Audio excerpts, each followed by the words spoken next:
Hello friends, नमस्कार। दी books में आपका स्वागत है। फ्रेंड्स, आज हम लोग क्या कहते हैं, हमारे अतीत जो 6 क्लास की एनसीईआरटी है उसका चैप्टर फर्स्ट पढ़ेंगे। कब, क्या, कब, कहाँ और कैसे।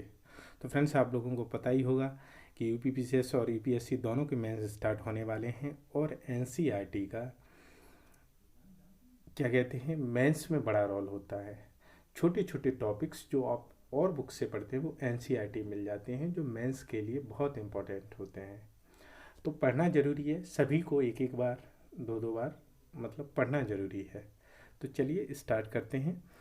और जो चैनल पर नए आए हैं प्लीज़ चैनल को सब्सक्राइब करें, ऐसी वीडियो आपको मिलती रहेंगी। और फ्रेंड्स, इसका जो क्या कहते हैं, जो इसके टॉपिक हैं सारे जब ख़त्म हो जाएंगे सारे चैप्टर, तो उसके बाद आपको पीडीएफ में हमें क्या कहते हैं, इसकी क्या कहते हैं, जो क्विक रिवीजन के लिए आपको अवेलेबल करा दूंगा। ठीक है, तो चलिए स्टार्ट करते हैं। तो फ्रेंड्स, इतिहास क्या होता है, सबसे बड़ी बात यह है कि जैसे हम लोग जानना चाहते हैं कि इतिहास होता क्या है। तो देखिए, अतीत के बारे में जो हम जानते हैं, अतीत के बारे में जो जानना चाहते हैं, वही इतिहास होता है।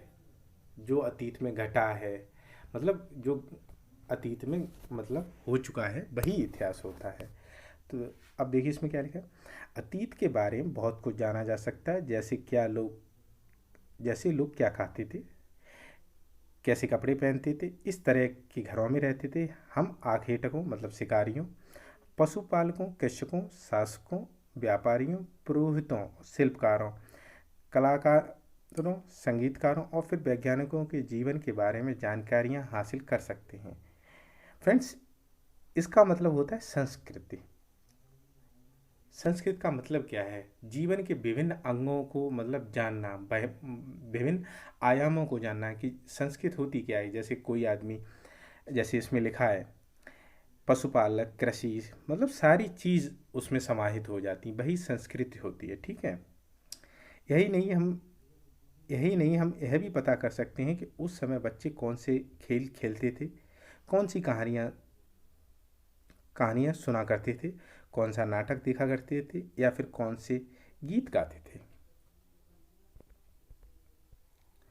ठीक है, अब आइए, नर्मदा नदी का पता लगाओ। तो नर्मदा नदी कहाँ बहती है, पश्चिमी घाट में। ठीक है, नर्मदा, उसके नीचे ये सतपुड़ा रेंज है, वहाँ नर्मदा बहती है। ठीक है, पता लगाओ, कई लाख वर्ष पहले से लोग इस नदी के तट पर रह रहे थे।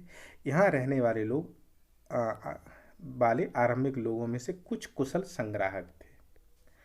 फ्रेंड्स, संग्राहक का मतलब जैसे आप निकाल सकते हैं यहाँ का इकट्ठा करना, पर संग्राहक का अर्थ यहाँ ये है कि क्या कहते हैं, जो लोग खाना नहीं बनाते थे या कोई फसलें नहीं करते थे, ये क्या करते थे, कंदमूल मतलब फलों पे डिपेंड थे टोटली, जो फलों से खाते थे, बस यही काम था इनका। तो उन्हें कहते थे कुशल संग्राहक।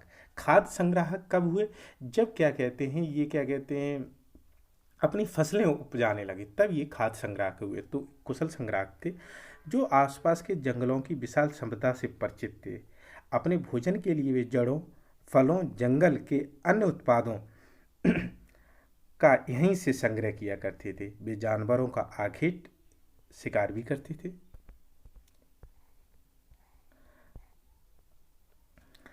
अब तुम उत्तर पश्चिम की सुलेमान और किरथर पहाड़ियों का पता लगाओ। किस क्षेत्र में, देखो, अब ये देखिए, ये नक्शा है, ये है सुलेमान पहाड़ियाँ। ठीक है, इसी क्षेत्र में कुछ ऐसे स्थान जहाँ 8,000 वर्ष पूर्व स्त्री पुरुषों ने सबसे पहले गेहूं और जौ जैसी फसलों को उपजाना आरंभ किया। फ्रेंड्स, यहीं पे गेहूं और जौ जैसी फसलों को उपजाना प्रारंभ किया। उन्होंने भेड़ बकरी, गाय बैल जैसे पशुओं को पालतू बना लिया। ये लोग गांव में रहते थे। उत्तर पूर्व में गारो, उत्तर पूर्व, ये देखिए उत्तर पूर्व ये है, गारो पहाड़ियाँ कहाँ हैं, मेघालय में ये हिस्सा है। उत्तर पूर्व में गारो, मध्य भारत में विंध्य, ये है विंध्य पहाड़ियाँ, सतपुड़ा, नर्मदा। ठीक है, विंध्य पहाड़ियों को पता लगाओ। ये कुछ ऐसे क्षेत्र थे जहाँ कृषि का विकास हुआ। फ्रेंड्स, देखिए यहाँ कृषि का विकास हुआ और विंध्य क्षेत्र में कृषि का विकास हुआ जहाँ सबसे पहले चावल उपजाया गया। वे स्थान विंध्य क्षेत्र के उत्तर में स्थित थे, यहाँ पे। ठीक है बस।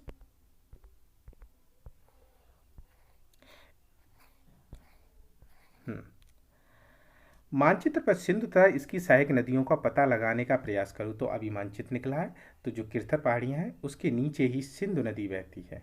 ठीक है, यही है, इसी से ही सब कुछ बना हुआ है। सहायक नदियाँ, प्रयास करो। सहायक नदियाँ उन्हें कहते हैं जो एक बड़ी नदी में मिल जाती है। लगभग 4700 वर्ष पूर्व इन्हीं नदियों के किनारे कुछ आरंभिक नगर फूले फले। फ्रेंड्स, आरंभिक नगर, जो पहले नगर बने, वो इन्हीं नदियों के किनारे बने। गंगा एवं इसकी सहायक नदियों के किनारे तथा समुद्र तटवर्ती इलाकों में नगरों का विकास लगभग 2500 वर्ष पूर्व हुआ।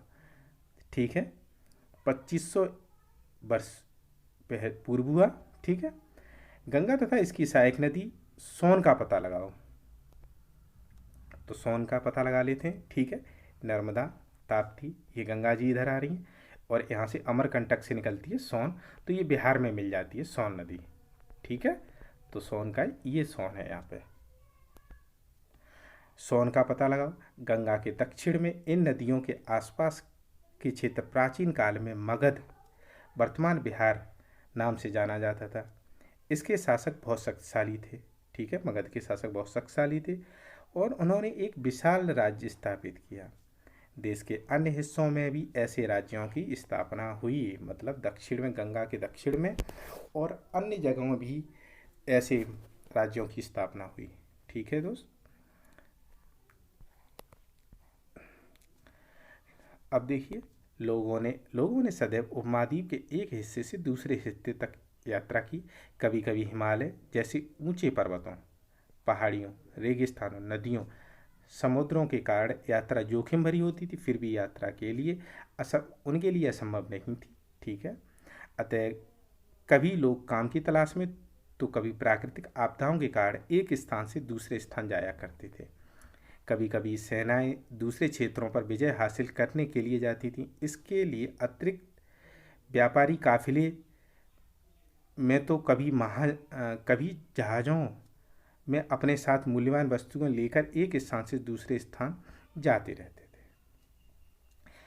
तो फ्रेंड्स, क्या था कि पहले लोग क्या करते थे, जब एक स्थान से दूसरे स्थान जाने में असंभव नहीं था उनके लिए, और जाते थे किससे, जहाज़ों से, तो अपनी मूल्यवान वस्तुएं जो भी ले जाते थे अपने साथ ले जाते थे।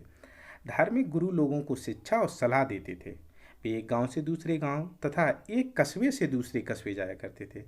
कुछ लोग नए रोचक स्थानों की खोजने की चाह में उत्सुकता बस भी यह यात्रा किया करते थे। इन सभी यात्राओं में लोगों को एक दूसरे के विचारों को जानने का अवसर मिलता था, मतलब गेट टुगेदर भी करते थे तब लोग, मतलब एक दूसरे से मिलने जुलने जाया करते थे। आज लोग यात्राएं क्यों करते हैं, मैप में देखिए। ठीक है, पहाड़ियाँ, पर्वत, समुद्र इस उपमहाद्वीप की प्राकृतिक सीमा का निर्माण करते हैं। ठीक है, ये जो है, जैसे पहाड़ियाँ, पर्वत और समुद्र प्राकृतिक सीमा का निर्माण करती है। ये प्राकृतिक सीमा है। ठीक है, ये बनाई नहीं है किसी ने। हालांकि लोगों ने के लिए इन सीमाओं को पार करना आसान नहीं था, सही बात है। उन्होंने ऐसा चाहा वे ऐसा कर सकें, वे पर्वत की ऊंचाई छू सकें और गहरे समुद्र को पार कर सकें। उपमहाद्वीप के बाहर से भी कुछ लोग यहाँ आए और यहीं बस गए। लोगों के इस आवागमन ने हमारी सांस्कृतिक परंपराओं को समृद्ध किया। ठीक है, हमारी सांस्कृतिक परंपराओं को समृद्ध किया। कई सौ वर्ष से लोग पत्थर को तराशने, संगीत रचने, यहाँ तक कि भोजन बनाने के नई तरीकों के बारे में एक दूसरे के विचारों को अपनाते रहे हैं। ठीक है, अब देश का नाम इंडिया कैसे पड़ा, ये थोड़ा जान लेते हैं। अपने देश के लिए हम प्राय इंडिया तथा भारत जैसे नामों का प्रयोग करते हैं। इंडिया शब्द इंडस से निकला है, जिसे संस्कृत में सिंधु कहा जाता है, सिंधु या इंडस नदी। ठीक है, कहा जाता है। अपने एटलस में ईरान और यूरान अपने एटलस में ईरान और यूनान का पता लगाओ। तो फ्रेंड्स देखिए, भूमध्य सागर के पास में ये है यूनान, जहाँ से सिकंदर आया था इंडिया में। और ईरान कहाँ है? ये ईरान है, यहाँ पाकिस्तान, इराक, ईरान, यहाँ टर्की है। तो ये सब आपस में एक दूसरे से जुड़े हुए हैं। पता लगाओ, लगभग 2500 वर्ष पूर्व उत्तर पश्चिम की ओर आने वाले यूनानियों ने सिंधु को हिंदोस और इंदोस अथवा इंदोस और इन नदी के पूर्व में स्थित भूमि प्रदेश को इंडिया कहा। देखिए, जो सिंधु नदी है इसके इधर क्या है, हमारा देश है। तो इन लोगों ने इसको इंडोस या हिंदूस या इंडिया कहा। ठीक है, किन्होंने कहा? यूनानियों ने।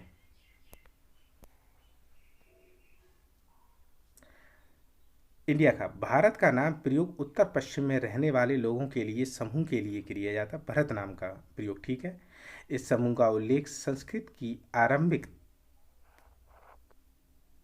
3500 वर्ष पुरानी कृति ऋग्वेद में भी मिलता है। बाद में इसका प्रयोग देश के लिए होने लगा। ठीक है, अब इसको भी देख लेते हैं। ताड़पत्रों से बनी पांडुलिपि का एक पृष्ठ है। ठीक है, तो यह पांडुलिपि लगभग 1000 वर्ष पहले लिखी गई थी। किताब बनाने के लिए ताड़ के पत्तों को काटकर उनके अलग अलग हिस्सों को एक साथ बांध दिया जाता था। भूर्ज पेड़ की छाल से बनी ऐसी ही पांडुलिपि को तुम यहाँ देख सकते हो। तो ये पांडुलिपि है जिस पे पहले लोग लिखा करते थे। ठीक है, अब देखते हैं अतीत के बारे में कैसे जाना जाए। अतीत की जानकारी हम कई तरह से प्राप्त कर सकते हैं। इनमें से एक तरीका अतीत में लिखी गई पुस्तकों को ढूंढना, पढ़ना। ये पुस्तक हाथ से लिखी होने के कारण पांडुलिपि कही जाती हैं। अंग्रेजी में पांडुलिपि के लिए प्रयुक्त होने वाला मैन्युस्क्रिप्ट शब्द लैटिन शब्द मैन्यू जिसका अर्थ है हाथ है से निकला है। यह पांडुलिपियाँ प्राय ताड़पत्रों अथवा हिमालय क्षेत्र में उगने वाले भूर्ज नामक पेड़ की छाल से विशेष तरीके से तैयार भोजपत्र पर लिखी जाती थी। ठीक है, ताड़पत्र अथवा हिमालय क्षेत्र में उगने वाले भूर्ज नामक पेड़ की छाल से विशेष तरीके से तैयार भोजपत्र पर लिखी जाती थी। ठीक है, अब देखते हैं। इतने वर्षों में हमने कई पांडुलिपियों को कीड़ों ने खा लिया तथा कुछ नष्ट कर दी गई। फिर भी ऐसी कई पांडुलिपियाँ आज भी उपलब्ध हैं। प्राय ये पांडुलिपियाँ मंदिरों विहारों में प्राप्त होती हैं। इन पुस्तकों में धार्मिक मान्यताओं व व्यवहारों, राजाओं के जीवन, औषधियों, विज्ञान आदि सभी प्रकार के विषयों की चर्चा मिलती है। इनके अतिरिक्त हमारे यहाँ महाकाव्य, कविताएँ, नाटक भी हैं। इनमें कई संस्कृत में लिखे हुए मिलते हैं जो लेख हैं, जबकि अन्य प्राकृतिक और तमिल में हैं। प्राकृत भाषा का प्रयोग आम लोग करते हैं। हम अभिलेखों का अध्ययन कर सकते हैं। ऐसे लेख पत्थर अथवा धातु जैसी अपेक्षाकृत कठोर सतहों पर उत्कीर्ण की गए मिलते हैं। ठीक है, तो हम अभिलेखों का अंदर कर सकते हैं। अभिलेख क्या होते हैं? जो पत्थर तथा धातु जैसी अपेक्षाकृत कठोर सतहों पर उत्कीर्ण की गई। ये राजा, महाराजा या किसी जो धनवान व्यक्ति है किसी के द्वारा भी लिखे जा सकते हैं। कभी कभी शासक अथवा अन्य लोग अपने आदेशों को इस तरह उत्कीर्ण करवाते थे ताकि लोग उन्हें देख सकें, पढ़ सकें, उनका पालन कर सकें। ठीक है, कुछ अन्य प्रकार के अभिलेख भी मिलते हैं जिनमें राजाओं, रानियों सहित अन्य स्त्री पुरुष ने भी अपने कार्यों का विवरण उत्कीर्ण करवाए हैं। उदाहरण के लिए प्राय शासक लड़ाइयों में अर्जित विजयों का लेखा जोखा रखा करते थे।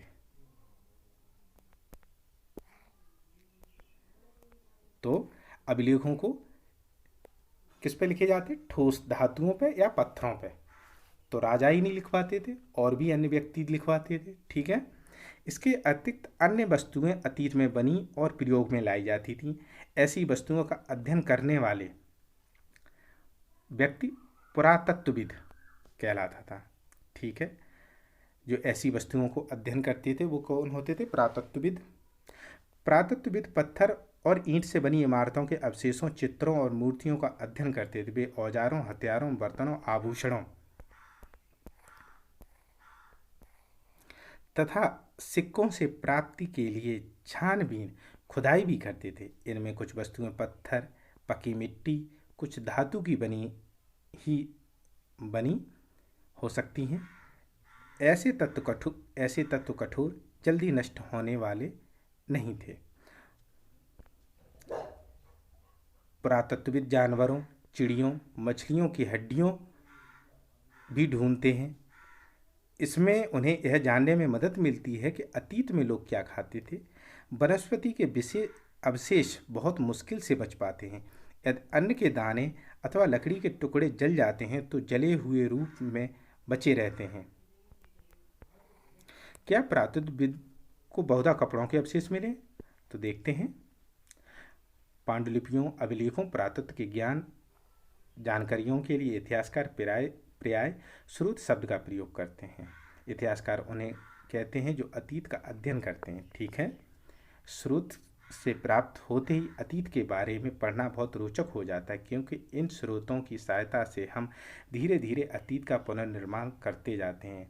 अतः इतिहासकार तथा पुरातत्वविद उन जासूसों की तरह हैं जो हम सभी स्रोतों का प्रयोग सुराग के रूप में कर अतीत को जानने का प्रयास करते हैं। ठीक है, अब देखते हैं अतीत ये क्या है। क्या तुमने पुस्तक के शीर्षक के बारे में अतीत पर ध्यान दिया? यहाँ अतीत शब्द प्रयोग बहुवचन के रूप में किया गया है। ठीक है,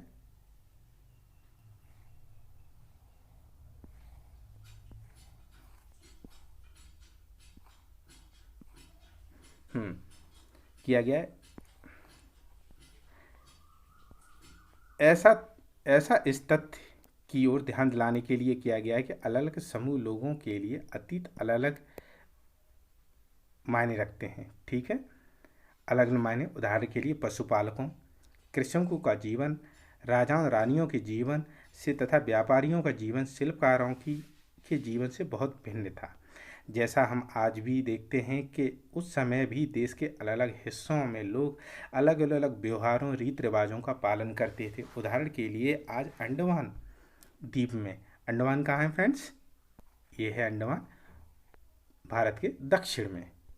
ठीक है, अधिकांश लोग अपना भोजन मछलियां पकड़कर, शिकार करके, फूल फल संग्रह द्वारा प्राप्त करते थे। इसके विपरीत शहरों में रहने वाले लोग खाद्य पूर्ति के लिए अन्य व्यक्तियों पर निर्भर करते हैं। इस तरह के भेद अतीत में भी विद्यमान थे। इसके अतिरिक्त एक अन्य तरह का भेद था। उस समय शासक अपनी विजयों का लेखा जोखा रखते थे। यही कारण है कि हम उन शासकों तथा उनके द्वारा लड़ी जाने वाली लड़ाइयों के बारे में काफ़ी कुछ जानते हैं, जबकि शिकारी, मछुआरे, संग्राहक, कृषक, पशुपालक जैसे आम आदमी प्राय अपने कार्यों का लेखा जोखा नहीं रखते थे। फ्रेंड्स, इसके कहने का मतलब ये है सीधा सा कि जो लोग धनवान थे वो लोग क्या कहते हैं, ये पत्थर और धातुओं पे लिखते थे। अब जो लोग आम लोग थे जैसे शिकारी, मछुआरे, संग्राहक, कृषक, पशुपालक, ये लोग अपनी कार्यों का लेखा जोखा नहीं रखते थे। पुरातत्व की सहायता से हमें उनके जीवन को जानने में मदद मिलती है। हालांकि अभी इनके बारे में बहुत कुछ जानना शेष है। अब देखते हैं, अगर तुमसे तिथि के विषय में पूछा जाए तो तुम शायद उस दिन की तारीख, माह, वर्ष जैसे 2000 या इसी तरह की कोई और वर्ष बताओगे। वर्ष की यह गणना धर्म प्रवर्तक ईसा मसीह के जन्म की तिथि से की जाती है। ठीक है, ईसवी किससे की जाती है? ईसा मसीह के जन्म से। 2000 वर्ष कहने का तात्पर्य ईसा मसीह के जन्म के 2000 वर्ष के बाद से है। 2000 वर्ष कहने का तात्पर्य ईसा मसीह के जन्म के 2000 वर्ष बाद का है। ईसा मसीह के जन्म से पूर्व की सभी तिथियां ईसा पूर्व, ठीक है, ईसा से पहले रूम में जानी जाती हैं। इस पुस्तक में हम 2000 को अपना आरंभिक विध मानते हुए वर्तमान से पूर्व की तिथियों का उल्लेख करते हैं। मतलब वर्तमान से पूर्व की तिथियों का उल्लेख करते हैं।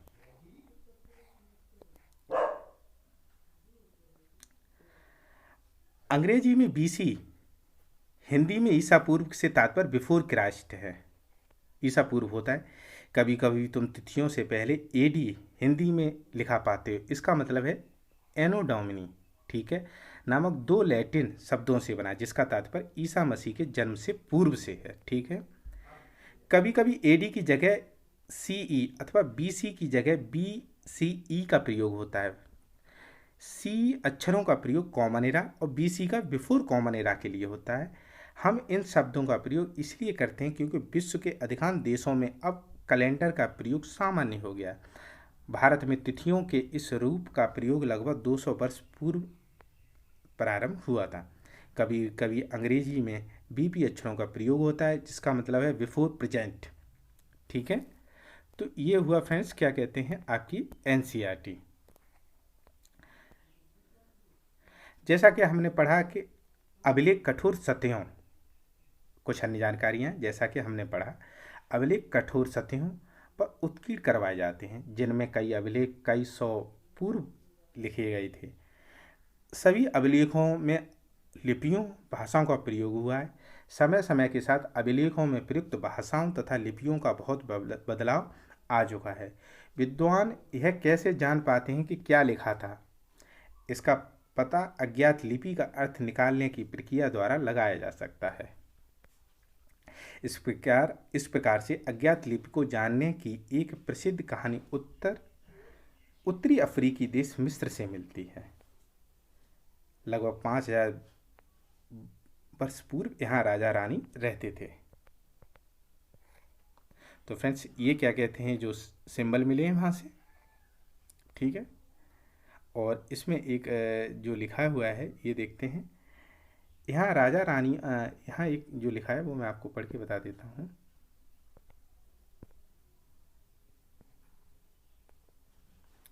फ्रेंड्स, यहाँ लिखा है, उन्होंने बताया राजा रानियों के नाम छोटे से फ्रेम में दिखाए गए हैं, जिन्हें कारतूस कहा जाता था, ठीक है। इन्हें क्या कहा जाता था? कारतूस कहा जाता था।